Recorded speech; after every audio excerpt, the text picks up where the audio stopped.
21 নম্বরের চালান যখন খাবেন না তখন বুঝতে পারবেন। শুনুন, আপনি আপনি আমাকে খাওয়াতে আসবেন, তখন আমি বলবো যে একটু দাঁড়ান, আমি পরে খাবো। আমি ফিউচারে পাচ্ছি, পাস্টে নই, তাই না? আপনি আমার নাম্বার কোথায় পেলেন বলুন তো? ওই তো ওখানে। কোনখানে? পরে বলবো, থাক। তো পরে বললে বারবার ফোন করছেন কেন নির্লজ্জের মতো? তা আপনি আবার ফোন ধরছেন কেন যখন পরেই আপনি শুনবেন? আরে পরে বলবো মানে তো আমি পরের বার বলতে চাইছি, তখন আবার ইচ্ছে করছে না, তখন মনে হচ্ছে আবার পরে বলবো। আচ্ছা পরে বলবেন যখন, হ্যাঁ আমি নাম্বারটা আমার বন্ধুকে দিচ্ছি, বেলেঘাটা থানার ওসি। আচ্ছা, ঠিক আছে। উনি কি এখন আসবেন নাকি পরে আসবেন? উনি কখন আসবেন উনি আপনাকে ট্রেক করছেন। উনি কি খেতে ভালোবাসেন বলুন, তাহলে সেই সব জিনিস আনিয়ে রাখবো বাড়িতে। উনি খেতে ভালোবাসেন না, উনি মার দিতে ভালোবাসেন, পেটাতে ভালোবাসেন। উনি এখন মারবেন নাকি পরে মারবেন? এক্ষুনি মারবেন আপনাকে। আচ্ছা, কি দিয়ে মারবেন? আপনি আরেকবার আমাকে ফোন করে দেখুন না কি হয়, দেখুন।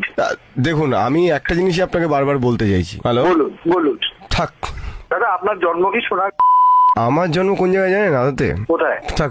কাছাকাছি তো, সেই জন্য লজ্জা লাগছে আপনার। না না দাদা, কাছাকাছি জন্ম থেকে আপনি সবসময় পরে বলেন। শুনুন না, আপনি আরেকবার আমাকে ফোন করবেন না। আমি এখন দেখুন, আমি আপনাকে ফোন করব না, কারণ আমি পরে করব। যেবারই আর ফোন করুন অসুবিধা হবে। আপনার ব্যাপারে একটা কথা শুনলাম আমি, জানেন? বলুন। সিরিয়াস কথা, যেই কারণে আমি আপনাকে বারবার ফোন করছি। হ্যাঁ বলুন।